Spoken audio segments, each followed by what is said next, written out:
तो hello guys, आज हम एक्सप्लेन करेंगे गिनतामा सीजन 1 एपिसोड 6। एपिसोड की शुरुआत में हम ओइडो पुलिस स्टेशन देखते हैं। हम पर शिनपाची, गिनतोकी और कागुरा की इंटेरोगेशन हो रही होती है और वो पुलिस वाले कह रहे होते हैं कि उन्हें अपना क्राइम कन्फेस कर लेना चाहिए और वो पुलिस वाले उन्हें बार बार उनकी गिल्टी कन्फेस करने के लिए कह रहे होते हैं, जिसको देखकर शिनपाची काफी गुस्सा हो जाता है और वो उस पुलिस वाले का गिरेबान पकड़ लेता है और वो गुस्से में कहता है कि हम बार बार कह रहे हैं कि हम इनोसेंट है और तुम लोग हमारा टाइम और अपनी सांस बर्बाद कर रहे हो। तभी हमें पीछे से गिनतोकी की आवाज आती है जो कि कह रहा होता है कि शिनपाची की पर्सनैलिटी धीरे धीरे बदल रही है। इसके बाद हम देखते हैं कि वो तीनों पुलिस स्टेशन से बाहर आ जाते हैं और गिनतोकी कह रहा होता है कि मैंने उस बॉम्ब से बचने के लिए अपनी जान को खतरे पर डाल दिया, पर ये लोग मुझे कोयले के लिए पकड़ कर ले आए। और शिनपाची उन दोनों को कहता है कि उन्हें उसका थैंक यू करना चाहिए क्योंकि उसकी वजह से अब वो लोग वांटेड लिस्ट में नहीं है। और गिनतोकी कहता है कि इन्होंने हमें बहुत पिस किया, इसके बदले मैं इन पर पिस करूंगा। और कागुरा कहती है कि मैं इन पर उल्टियां करूंगी। अभी शिनपाची पीछे से चिल्लाकर कहता है कि रुको, ये मत करो, ये एक टीवी शो है। शिनपाची कहता है कि अगर वो इनके साथ रहा तो वो फिर से अरेस्ट हो जाएगा और वो घर की ओर जाने लगता है और वो जाते हुए उन्हें बेवकूफ कहता है और कहता है कि घर का रास्ता मत भूल जाना। और गिनतोकी कहता है कि क्या कोई एनिमे सीधे आदमी के बिना नहीं हो सकता, और वो कहता है कि उसके पास कोई चॉइस नहीं है, वो भी एक हफ्ते के लिए सीधा आदमी बनेगा। और हम देखते हैं कि कागुरा उल्टियां करने लगती है और हम देखते हैं कि छत से एक आदमी कूदता है और वो उल्टी पर कूद जाता है और गिर जाता है और वहाँ पर पुलिस आ जाती है और वो कहती है इसे रोको, ये यहाँ से भागा हुआ कैदी है। और वो कैदी कागुरा को हॉस्टेज बना देता है और वो कैदी पुलिस कर्मियों को कहता है कि वहीं खड़े हो जाओ और वो कहता है कि अगर वो वहाँ से आगे बढ़ेंगे तो वो उस लड़की को मार देगा। और वो कैदी गिनतोकी से पूछता है क्या तुम्हें गाड़ी चलानी आती है, और गिनतोकी जवाब देता है हाँ। और वो पुलिस कर्मी उसे कहते हैं कि क्या तुम सोचते हो कि तुम कानून से भाग सकते हो। और तभी कागुरा कहती है कि इसने मुझे पकड़ लिया है और मुझे डर लग रहा है। और गिनतोकी कहता है कि अब मुझे वो करना होगा जो ये कहेगा। और वो वहाँ से पुलिस की गाड़ी में बैठ जाते हैं और भाग जाते हैं। के बाद हम उन्हें गाड़ी में देखते हैं जहाँ पर गिनतोकी कैदी से कह रहा होता है कि क्या तुम्हें लगता है कि तुम इन सब से भाग सकते हो। अभी कैदी कहता है कि यहाँ से राइट टर्न ले लो और गिनतोकी कहता है कि आजकल जेल से भागना लॉटरी जीतने से भी मुश्किल हो चुका है।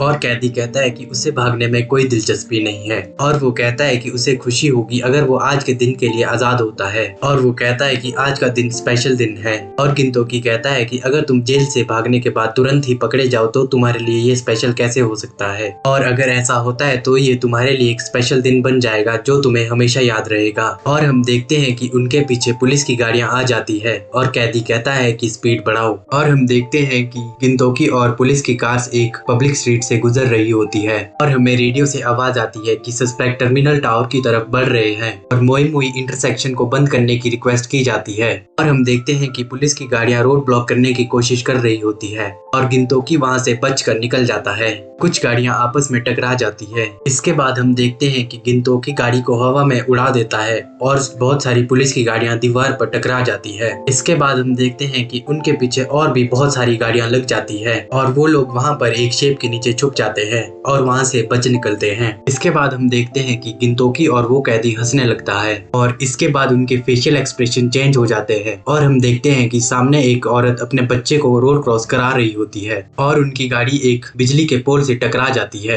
और तभी हम देखते हैं कि पुलिस वहां पर भी पहुंच जाती है और गिनतोकी उस कैदी को अपने पीछे आने को कहता है और हम देखते हैं कि वो पुलिस वाले उन्हें ढूंढने की कोशिश कर रहे होते हैं। इसके बाद हम देखते हैं कि गिनतोकी और वो कैदी और कागुरा गटर वाले रास्ते से जा रहे होते हैं और कैदी गिनतोकी से पूछता है तुम मेरी मदद क्यों कर रहे हो, और गिनतोकी कहता है मुझे नहीं पता।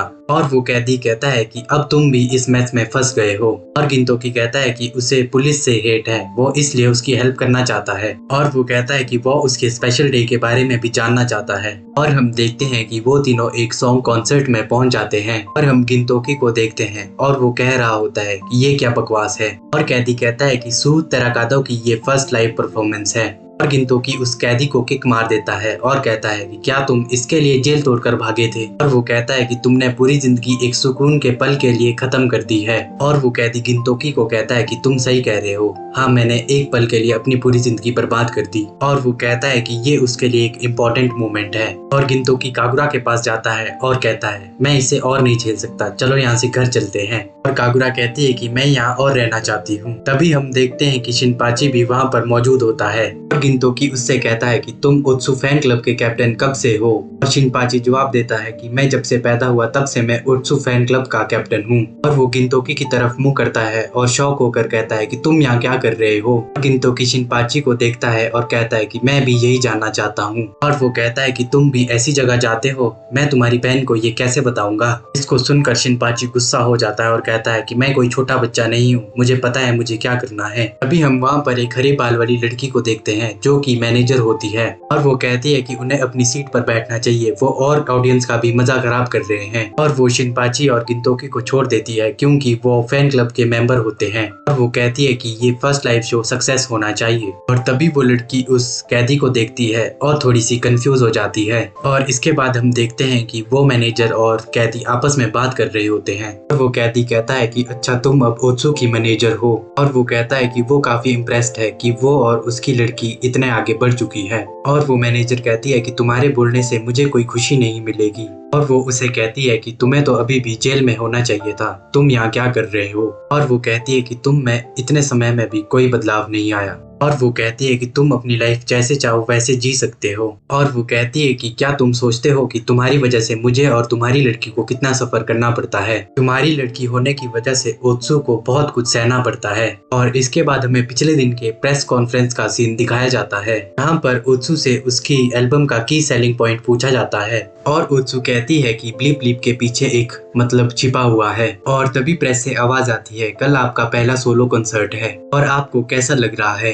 और ओत्सु कहती है कि वो अपना बेस्ट देगी। और तभी प्रेस से एक और क्वेश्चन आता है क्या आपकी माँ आपकी मैनेजर है। और ओत्सु जवाब देती है हाँ। और प्रेस से एक और क्वेश्चन आता है आपके पिता आपके कंसर्ट के बारे में क्या कहना चाहते हैं। और ओत्सु उदास हो जाती है। तभी उसकी माँ कहती है कि उसके पिता की मौत 13 साल पहले हो गई थी। और हम प्रेजेंट सीन देखने लगते हैं और ओत्सु की माँ कहती है कि तुम्हारी वजह से ओत्सु को बहुत सफर करना पड़ रहा है। और वो उसे वहाँ से जाने को कहती है और कहती है कि तुम कभी वापस मत आना। और वो वहाँ से जाने लगती है और कहती है कि उसका बाप एक मर्डरर था।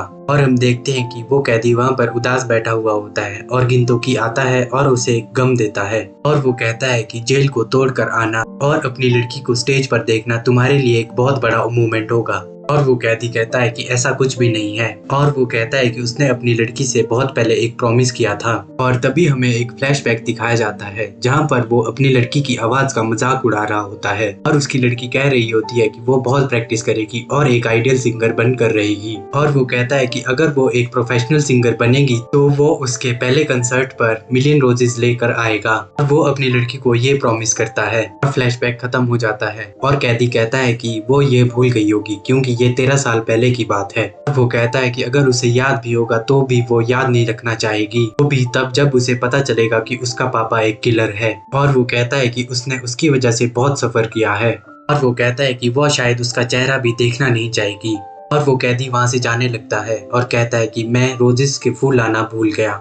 और वो गिनतोकी को सभी मुसीबतों के लिए सॉरी कहता है। और हम देखते हैं कि कागुरा गिनतोकी के पास दौड़ते हुए आती है। वो उसे कहने लगती है जिससे कि गिनतोकी समझ नहीं पाता है और उसे कहता है कि थोड़ी नॉर्मल भाषा में समझाओ। और वो कहती है कि कॉन्सर्ट हॉल में एक अमांतो था। और वो कहती है कि वो अमांतो अपने आप को कंट्रोल नहीं कर पाया और वो गिनतोकी को ये रिपोर्ट करने आई थी। और हम देखते हैं कि लोग वहाँ से भागने लगते हैं और वो अमांतो सब पर अटैक करने लगता है और वो ओत्सु को खाने ही वाला होता है। तभी उसकी माँ ओत्सु के पास पहुंच जाती है और ओत्सु को वहाँ से भागने को कहती है, पर ओत्सु कहती है कि उसके पैर चल नहीं पा रहे हैं। तभी वहाँ पर मास्क में एक आदमी आ जाता है और उन्हें बचा देता है और उन्हें कहता है कि यहाँ से भाग जाओ। और अमांतो उस मास्क वाले आदमी को मार देता है। पाची और फैन क्लब के मेंबर्स भी उनको बचाने की कोशिश करते हैं पर वो उन्हें इधर उधर फेंक देता है। और हम देखते हैं कि वो मास्क वाला आदमी होश में आता है और उसे ओत्सु पूछती है तुम कौन हो। और वो कहता है कि मैं तुम्हारा फैन हूँ। इसके बाद हम देखते हैं कि वो अमांतो शिनपाची पर अटैक करना ही वाला होता है। तभी कागुरा आती है और उसे बचा लेती है।